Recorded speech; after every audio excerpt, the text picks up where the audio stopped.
look at the Holocaust, which is something that maybe Dick will talk about, I guess, but we're going to see how it kind of transpired in the sense of the Nazi Third Reich and how everything came down to it. All right. So the first thing we're actually going to talk about is the word Holocaust. Holocaust, in its true meaning, actually just means a really bad disaster. Now, we associate the Holocaust with being the systematic gathering and destruction of a people, in this case Jewish. But it was so much more. Roma, the Gypsies, anybody who did not fit Hitler's description of what a master race should have been was destroyed. And so a Holocaust in this case is that. Now, to the Jews, they actually refer to it as Shoah. Shoah in Hebrew means consumed by fire, which you can tell where they're going with that. The most horrible part about it was the kind of disrespect and just everything else for the dead. But they didn't see them as people; they saw them as a disease, and so that's a problem. Now, how did all this start? Well, Adolf Hitler, if you remember when I told you, tried to take over Germany. He got put in jail. Wrote a book called Mein Kampf, or My Struggle. In it, he documents his hatred for the Jewish people and his belief in a superior race, which he calls the Aryans. Now, in a really weird twist of not knowing geography, Aryans are actually from India, and so they would not look anything like this. But to Hitler, the Aryans were a blonde-haired, blue-eyed people who were considered the master race. They're also somewhat called the Nordics, if you remember that from the 1920s, and I brought it up when Tom says we're the Nordic race, okay?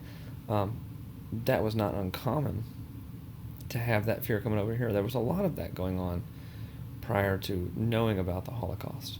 Now, here is a kind of a thing to tell which kind of race you're in. Of course, you have the Nordic race, then you have the German race, and beneath it you have the lesser race, the Jews.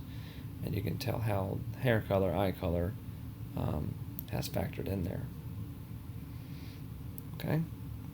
Now, the next thing Hitler goes about and passes and really wants to get going are entitled the Nuremberg Laws. Now, the Nuremberg Laws, the goal of the Nuremberg Laws was to strip the Jewish people of any type of rights as being a German citizen. And so what we have here is we have the different races. You can tell this is probably going to be German something. I'm not good at German, sorry. These last two here, Jude, would be the Jews. And it's got kind of linked up as to how you can tell Jews are. And this was a very infamous chart they used.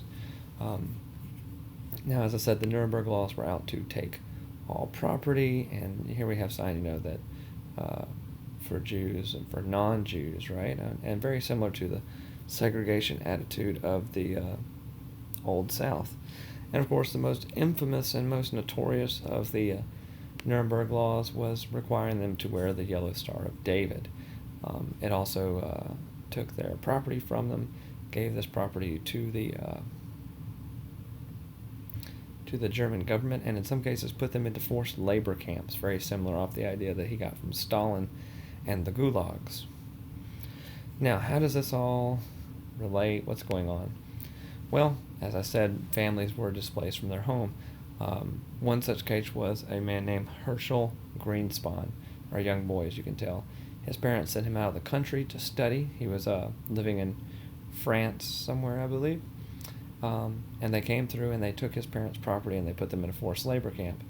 Now, him being a young boy of 17 to 19 years old, and his emotions are on his sleeve, he's very hormonal. He decides he's going to go into the French embassy, the German embassy there in France, and basically kill the first German he sees in retaliation. And so that's what he does. He walks into the embassy, finds a German officer, and he shoots him.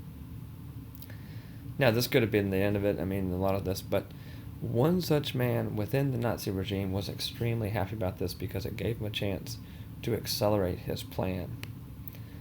And that man is Joseph Goebbels, right? Joseph Goebbels is the Nazi minister of propaganda, and he's going to use this assassination of a German diplomat, of a Nazi diplomat, to launch his next kind of plan, and that is to turn the Jewish or the German people as a whole against the Jews, and to trust the Nazis in what they're going to do with the Jews. And I'll tell you what that plan is here in a second.